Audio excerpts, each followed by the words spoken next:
Hey guys, so sa video na to, papakita natin kung paano ba mapapagana yung mga tasking sa ating mga account kay Azentask. Okay? So, ayan, login ko muna. Itong account na to na ilalogin ko, ito yung account na meron ng first withdrawals. So, kapag bagong member ka pa lang, meron ka lang na faucet ads, unlimited. Alright? So, we all know na meron tayong 4 na taskings na available dito sa dashboard natin. Yan yung free faucet ads, and then yung mathematics task, encoding task, at saka yung cloud mining task. So, sabi ko nga, kapag bagong member ka na, pwede mo na tong gamitin yung free faucet ads na to. Pero, ayan, unlimited yan. Okay? Pero ingat-ingat lang tayo kasi syempre may mga ads nga, mga Google AdSense. So, dahan-dahan lang sa pag-click para hindi kayo mapunta sa mga phishing links. Okay? Again, that's free. So, automatic yun. Once na nag-register na kayo, pwede nyo lang gamitin yan. But, itong mga other 3 tasks na to, mathematics task, encoding task, at cloud mining, hindi pa siya activated hanggang makapag first time withdrawals na kayo. So, let's see the proof na tama nga po yun. Okay? So, this account, meron na siyang isang withdrawals. So, makikita natin yan sa withdraw history. Ayan. Nakapag-withdraw na siya yesterday. Okay? August 29. Pinas time kasi to. So, kahapon pa to. Ayan. Now, let's try the encoding task. Okay? So, mathematics task, hindi pa po siya talaga pwede. So, subukan din natin. Unahin natin mathematics task. Ayan. So, wala pang nakalagay dito, di ba? Okay, so hindi pa pwede ang mathematics task kahit meron ka ng first withdrawals. Now, punta tayo sa encoding task. Okay, ito na yung mga numbers na ina-encode. So, copy-paste lang to. Copy, and then paste. Dito natin masusubukan kung ano na siya, activated. So, answer is incorrect or no task found. So, ibig sabihin hindi pa siya activated. Pero meron na tong withdrawals. So, punta ka lang daw sa mathematics task. And then, i-click yung consume. Okay? So, mapapansin nyo, meron akong purchased na 1x. Ayan. So, let's try to click the consume button. Okay. Nag-check na siya. Now, balik tayo sa encoding task. Okay. So, let's try to encode again.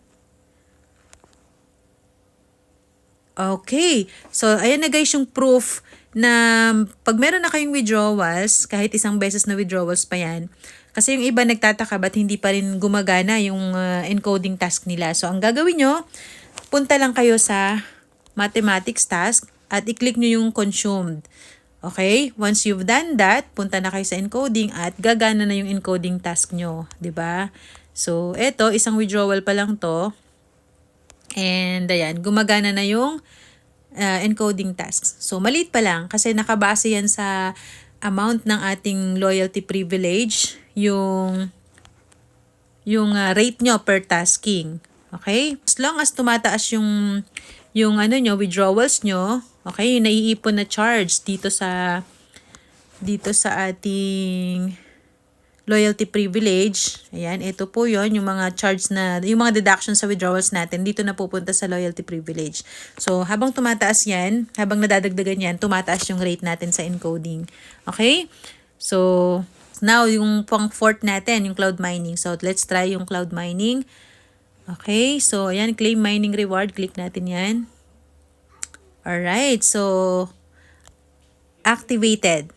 This is the proof na activated na siya. So, let's go to transactions.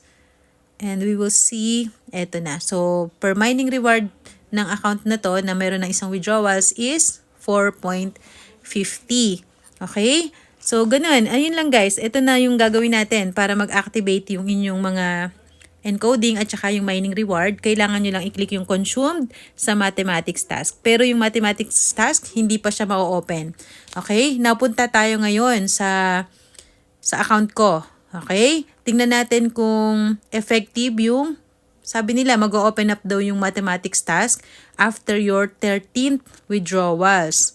So, now, let's go to my account. Ayan. So, naka 12 withdrawals na ako dito. So, magwi-withdraw tayo. just to show you live dito sa video na to, kung tama ba yon yung pang 13th withdrawals is magiging open na yung mathematics task. So, punta tayo ngayon sa mathematics task. Ayan, makikita nyo dito, purchase 12x. Ibig sabihin, 12 times pa lang ako naka-withdraw. Okay? And consumed na yan. So, gawin natin, punta tayo ngayon sa withdraw. Magwi-withdraw tayo. Okay? So, referral wallet na lang yung withdraw natin. And then, I will select CIMB. Okay? So, how much? I will withdraw 3,884. 3884. Okay. So, makikita nyo dito guys, so, yung charge, ayan daw, matcha-charge ako ng 776.80 sa withdrawals na to. And ang marireceive ko is 3,107. Okay. So, click natin submit.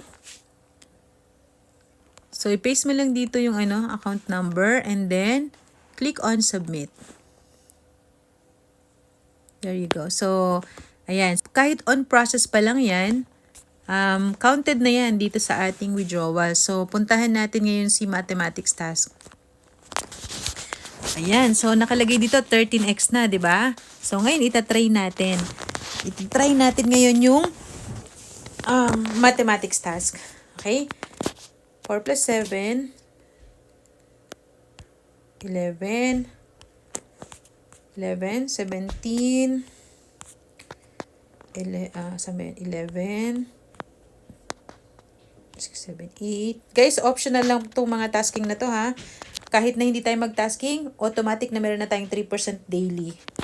Regardless kung magkano yan, basta minimum of 100. Kung VIP Platinum, mas mataas yung daily percentage, 3.16, okay? So, 9 plus 3, 9, 10, 11, 12, ay.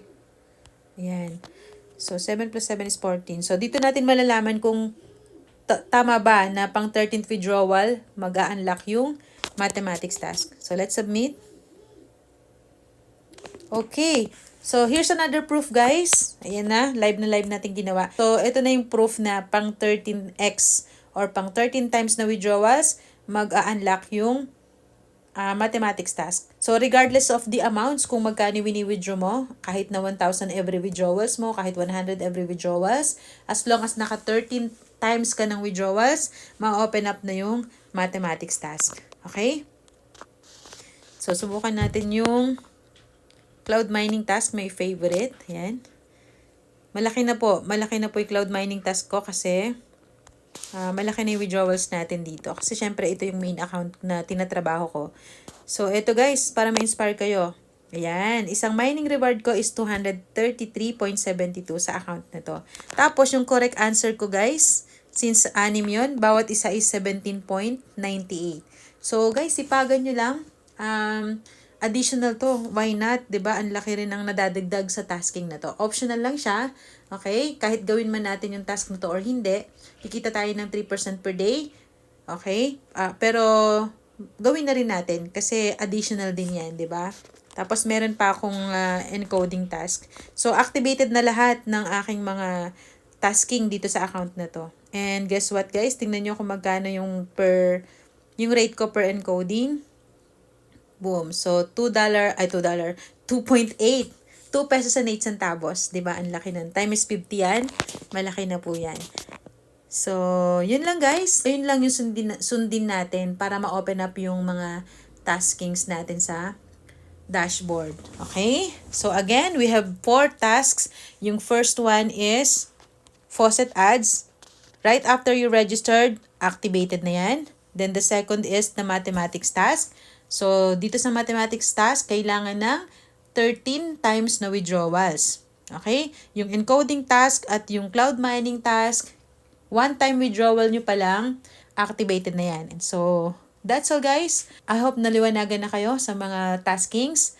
And again, subscribe to my channel for more tutorials and updates with regards to Ascend tasks. So, again, this is Baby Snow. Happy earnings everyone. Bye-bye!